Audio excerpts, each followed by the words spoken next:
we talk about Bitcoin a lot, but what's some altcoins? What's 5 altcoins that people can invest in? Altcoin is an alternative coin, pretty much any cryptocurrency, not Bitcoin, not named Bitcoin. So what is some other alternative cryptocurrencies that people can put on their watch list?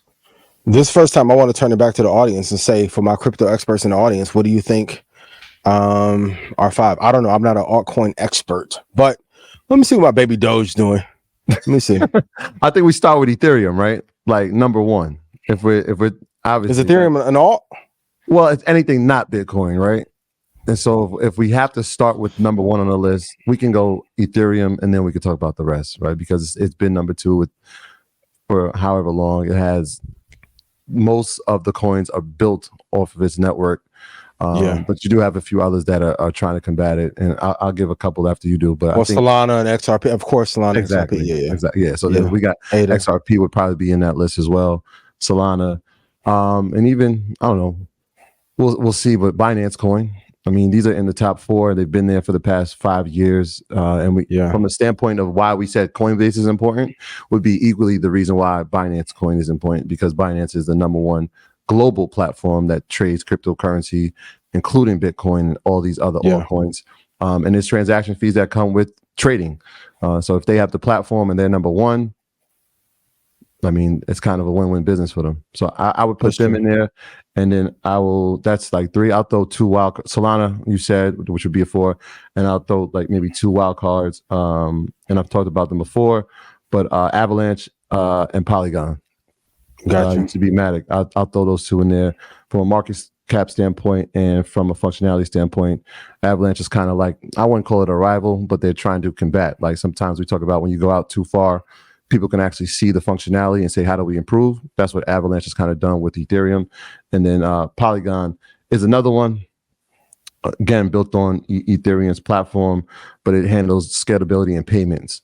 And so I think those that would be a nice basket of altcoins. And of course, I mean, Doge is still up there, so I'll let you put that on your list, Ian. Polkadot, Polkadot. Polkadot's in there. I have Polkadot here too. Yeah. Shout out JP Morgan Coin cooking.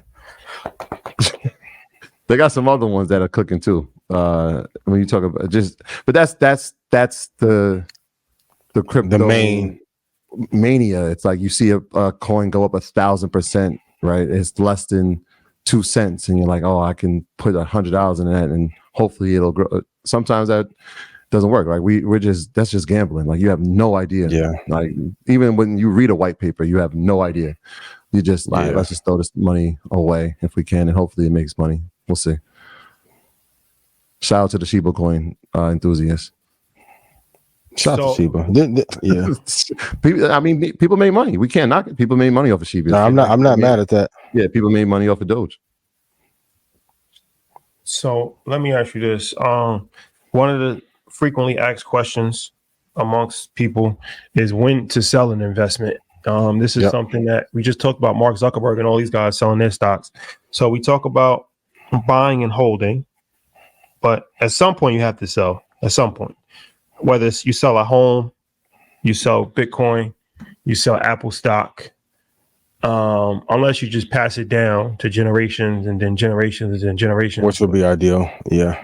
But, all right, the number 1 question that people have all the time is, we talk about when to buy, look for pullbacks, dollar cost average, don't buy all-time highs. Yeah, 20% drop, 50% drop. But when do you sell? My rule of thumb is 5 or 10 years. If you want to do time-based exits, if you want to do percentage-based, once you get to 500%, you can look to take profit at that point. Or if you've gotten to 1,500%, like most technology stocks over a 10-year period have a potential to hit 1,500%. You have some that are not there. It will be my same rule of thumb for crypto: 500%, 1,500%. Or a 5 or 10 year period. That's the easiest way to know like when to sell or liquidate. For those who like, I don't want to hold that long, I don't know what to tell you. Like even this 4-year run in Bitcoin has been incredible.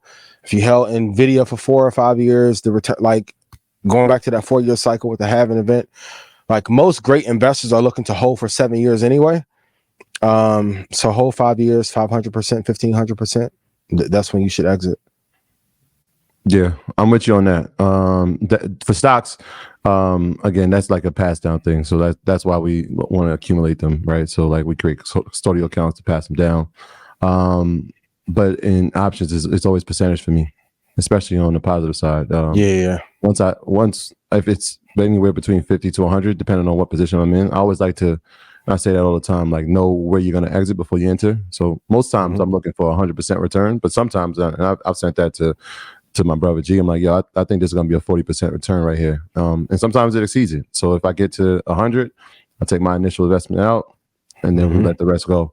On the downside, and this is when you got to be super disciplined, is like if you see an investment that is starting to go opposite and go red, 20%, 25%. That threshold. My threshold. And it's like, all right, well, let's revisit it.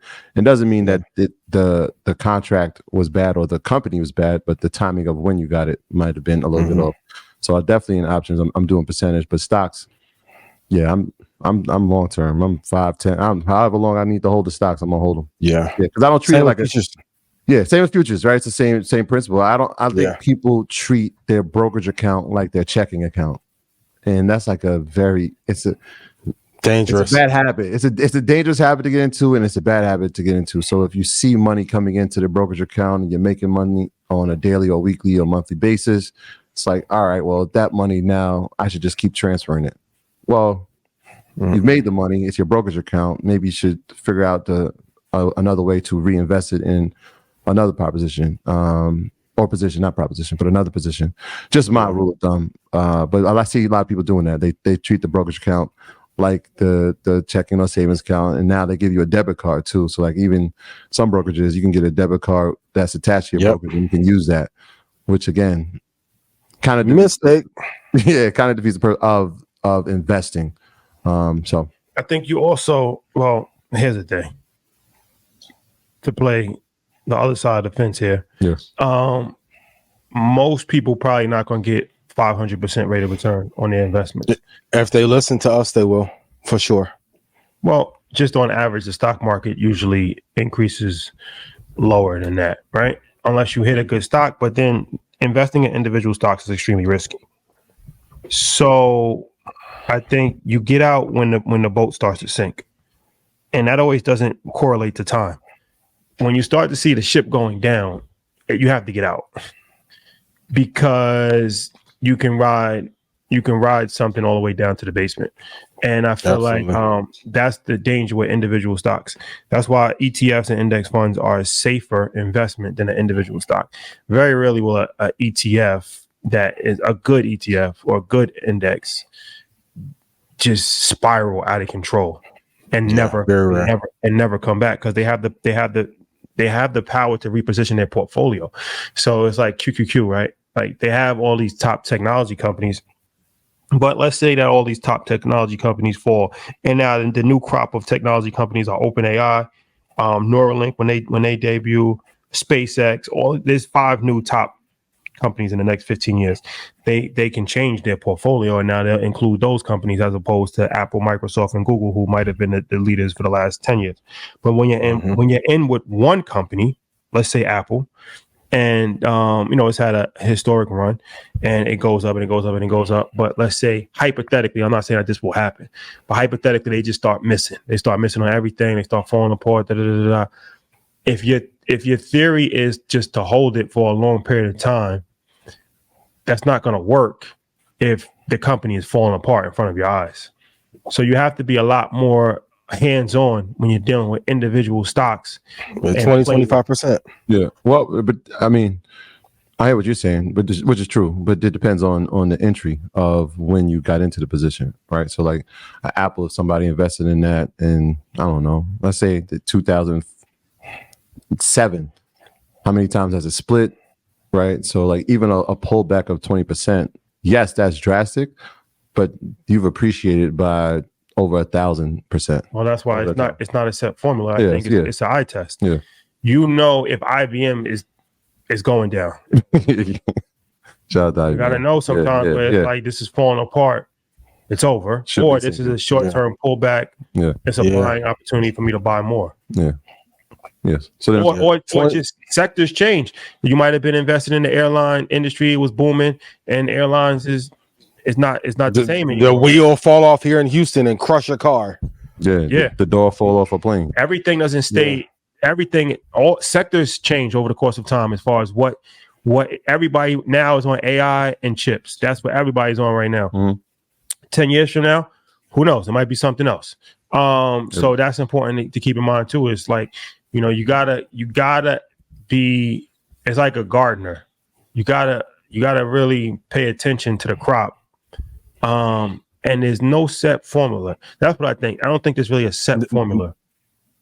If I can offer some pushback, to cut it 20 and 25% is a set formula that keep you safe. Yeah, but percentage wise, that's your stop loss. But it's like, all right, during COVID, right? Every stock went down 20, 30. You would have sold your whole portfolio. And then got back in when I told him to. Then you would have stopped your losses and got back in. The problem with that. It's hard to buy at the bottoms. There's a reason why most people buy at the tops and not the bottoms, because the average investor, there's a lack of discipline. Yeah, that and just confidence, a variety of different things. When something drops, you think it's going. You don't know when it's going to stop. You think it's going to keep dropping. That's why most people buy at highs and not at lows. If that was the case, if everybody was that intelligent, every single person would buy at stock market lows. Yeah, but that's why we're creating intelligent investors, right? So if they have the stop loss at 20%, that stock comes down 20%, it gets cut off, the profits or whatever, it's there. If they're watching it, like you said, being diligent is important. So you can actually watch the ascension again. You can watch that trend going up, right? You're not buying it at the high, you're buying it on that climb back up. It might hit the 20% where you sold that and say, all right, well, we're trending again in an appreciation manner. So now I can reinvest. In fact, I might have even more capital than I did before to now reinvest. And so the diligent part is important, but the stop loss is important too. I think. But there's also a thing. We got to make sure that we encourage that. There's also a strategy of dollar cost averaging on the downside. That's so instead of selling, you can actually be buying more, which actually lowers, depending on where you purchase. That's actually beneficial for your portfolio because it lowers your buying price. Yeah, with the diligence, I think that's the most important, right? Because people will say, I bought the dip, then I bought the dip, then it dipped again, and it dipped, and it dipped, and it dipped. You got to be super diligent when it comes to that. Buy the dip, and then it dips again. Yeah. 200-day moving average. We talked 72 moving at. Like, go back and watch every episode. The blueprint is there, and also if everyone on Earth is talking about it, it's too late. Like when I called NVIDIA on the show, like been in NVIDIA a few years, no one thought it would be this darling. Like some things you like eye test, you have to actually see. Like when I had my computer built, I told a story before, like when I would be in a trading room, I would see the move happen 2 seconds before everyone else because of the NVIDIA chip. Like then, like you said, things are run up. Now it's too hot. It's too late to get in. You got to buy low and sell high. If not, you are choosing to go broke. I deserve to be rich. I deserve to be happy. I deserve to be wealthy. I deserve to be free. You have to believe that. And not just yours. Yep.